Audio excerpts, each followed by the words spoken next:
Boa noite. Seguindo os estudos aí das normas regulamentadoras, né, de acordo com a semana 5 e 6 aí da ESO, eu preparei um material de apoio e vou estar apresentando aqui nesse vídeo um breve comentário sobre as NRs 4, 5, 6, 7, 8 e 9. Começando pela NR 4, que estabelece a obrigatoriedade das empresas organizarem e manterem em funcionamento o Serviço Especializado em Engenharia de Segurança e Medicina do Trabalho, que é o SESMIT. A partir da análise dos anexos dessa NR, define o número de integrantes do SESMIT e as suas especialidades, né? As especialidades do SESMIT, que fazem parte do SESMIT, são o técnico de segurança do trabalho, engenheiro de segurança do trabalho, auxiliar de enfermagem do trabalho, enfermeiro do trabalho e médico do trabalho. É importante lembrar que nem sempre todas as especialidades vão fazer parte da equipe do SESMIT na empresa. O dimensionamento do SESMIT é feito após identificar e definir o grau de risco da empresa, que pode ser encontrado no CNAE, está no anexo 1, quadro 1 da NR4, que relaciona a denominação da atividade da empresa e o grau de risco. Identificado o grau de risco, deve ser levantado o número de empregados total na unidade de trabalho. Então, não é só o empregado próprio da determinada empresa. E também considera também os terceirizados daquela unidade, o número total de empregados. O SESMIT tem como finalidade proteger a saúde e a integridade física dos trabalhadores. Deve ser o principal aliado da CIPA, que é uma comissão e que ela é abordada na NR5, que eu vou estar falando agora. Então, vamos lá. NR5. A CIPA estabelece a obrigatoriedade de todas as empresas que possuem empregados regidos pela CLT organizarem e manterem em funcionamento, por estabelecimento, uma comissão interna de prevenção de acidentes, com a finalidade de evitar acidentes e doenças decorrentes do trabalho. A CIPA tem como principal objetivo desenvolver a prevenção de acidentes e doenças provenientes do trabalho, tornando compatível permanentemente o trabalho com a preservação da vida e promoção da saúde do trabalhador. Como eu havia falado, né, é um órgão, né, vamos chamar assim, que contribui com o SESMIT na redução do número de acidentes de trabalho, além de atuar na conscientização dos profissionais e na fiscalização dos setores da unidade de trabalho e dos requisitos básicos de segurança. O dimensionamento da CIPA ela é realizada de acordo com o quadro 1 da NR5. Para o dimensionamento dela é necessário que se tenha, né, como dado o número de funcionários do estabelecimento e o CNAE da empresa. O CNAE ele está no quadro 3 da NR5. Então, cruzando essas informações do quadro 1, no quadro 1, melhor dizendo, a informação de número de empregado e o número do CNAE, tem-se o número de integrantes da CIPA. A CIPA ela é formada por membros designados pela empresa, né, ou pelo empregador, e por colaboradores. Os membros designados pelos colaboradores, eles são eleitos por votação. Então tem-se lá os candidatos e a força de trabalho elege os colaboradores, parte dos colaboradores para a CIPA. As atribuições da CIPA é identificar os riscos do processo de trabalho e elaborar um mapa de risco. Elaborar um plano de trabalho que possibilite a ação preventiva na solução de problemas de segurança e saúde no trabalho.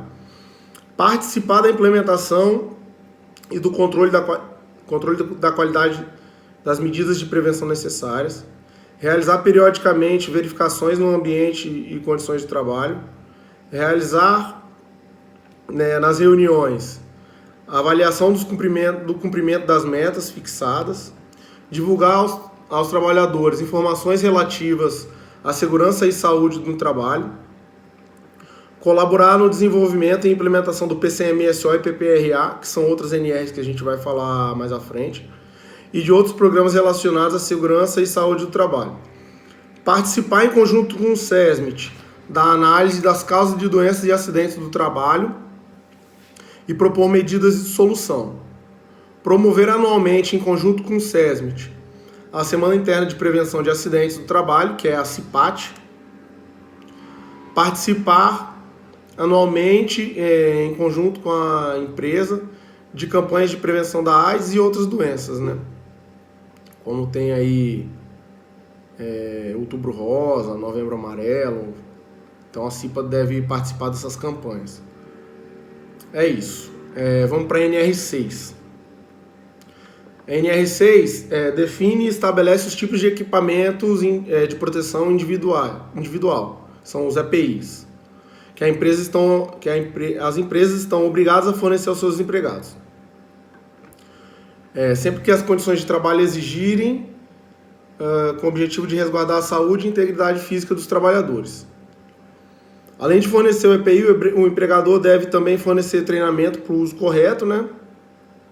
E fiscalizar se os empregados estão fazendo o uso de forma correta. Para que o EPI não tenha sua eficiência, né, reduzida aí. Por isso que é necessário o treinamento. Para que o EPI esteja dentro das normas legais, ele deve seguir algumas regras. Regra 1. Ser adequado aos riscos existentes na atividade. Regra 2. Possuir CA, que é o certificado de aprovação. Então, esse CA ele é um número que garante que aquele equipamento ou vestimenta, né, é um equipamento de proteção, e o CA tem que estar válido. O funcionário deve ser treinado para a correta utilização do equipamento.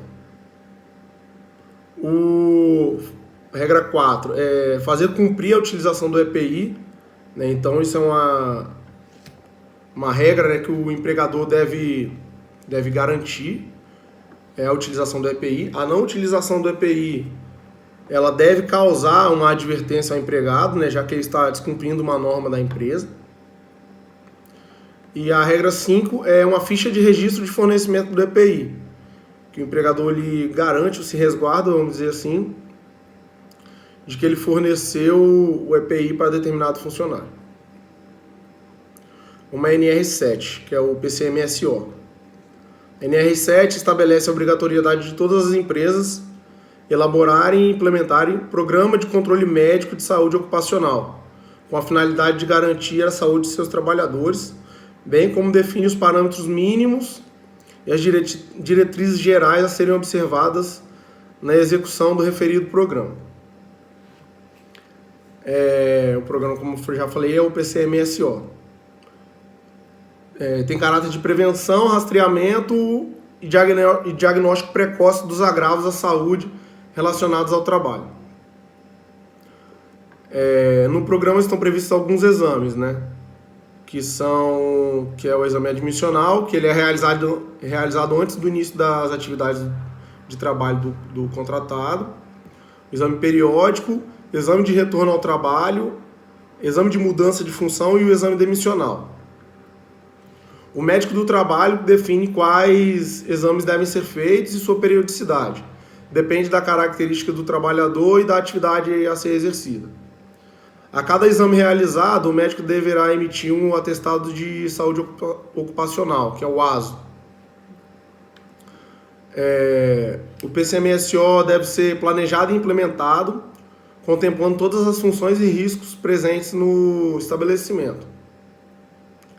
Em especial, os riscos identificados na NR9. Ela vai ser citada logo mais, que é o Programa de Prevenção de Riscos Ambientais, PPRA. Vamos lá, NR8. NR8 estabelece requisitos técnicos mínimos das edificações. Edificações são as instalações físicas já concluídas de um estabelecimento em atividade industrial ou comercial, sendo que a norma prevencionista deve ser observada quando a edificação estiver em fase de projeto e construção. Eu vou citar alguns exemplos aqui, né, dos requisitos que a NR8 determina e exige. Por exemplo, requisito para circulação. Os pisos dos locais de trabalho não devem apresentar saliências ou depressões que prejudiquem a circulação de pessoas ou movimentações de materiais.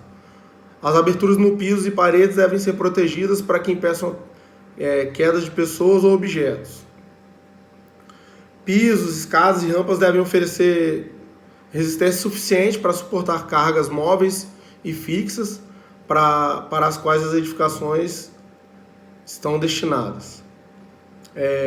Alguma norma para andares acima do solo.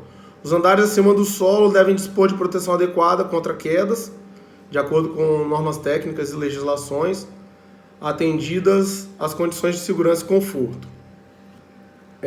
Coberturas. As coberturas do local de trabalho devem assegurar proteção contra chuva. As edificações devem ser projetadas e construídas de modo que evite insolação excessiva ou ausência de insolação. É isso, um breve resumo aí um breve comentário aí da NR8.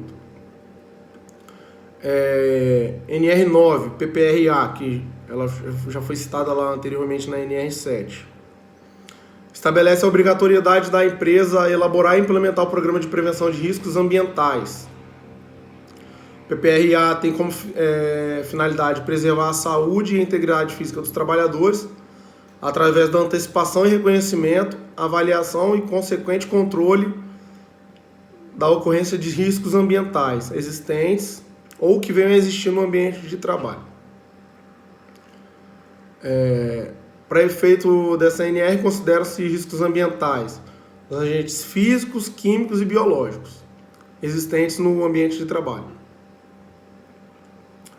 Bom, para concluir, nós podemos observar que no estudo dessas NRs, as NRs 4, 5, 7 e 9, elas estão relacionadas entre si, né? Com o objetivo de mitigar os riscos à saúde. A NR4 cria o SESMIT, que é responsável pela saúde e segurança do trabalho. A NR5, cria a CIPA, responsável por monitorar e avaliar os riscos da saúde. O SESMIT e a CIPA devem trabalhar sempre buscando o mesmo objetivo.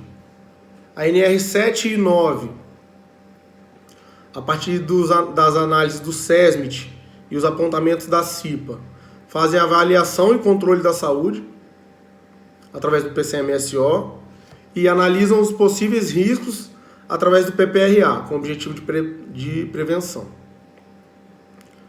É isso aí. Obrigado.